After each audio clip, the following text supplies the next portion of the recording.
Tiritiritti, tiritti, tiritiritti, tiritti, festa delle donne. Due amiche si organizzano la serata, pizzeria, spogliarello di un bel giovanotto, al ritorno sono mezzo ubriache, in macchina gli scappa di fare la pipì. Dice, comare, dove la facciamo? Comare, non so, però io la devo fare per forza. Comare, mi devo questa travessa. No, comare, ne virano.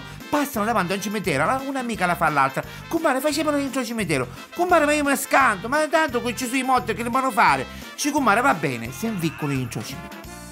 Una fa la pipì, si pulisce con le mutande, l'altra le mutande le aveva perse. Dice, comare, ma come pulizio? Su una tomba c'erano dei fiori freschi. Comare, puliziate con belle ciure. Tanto c'è la rugiada, dice, vi puliziate meglio. E così fa.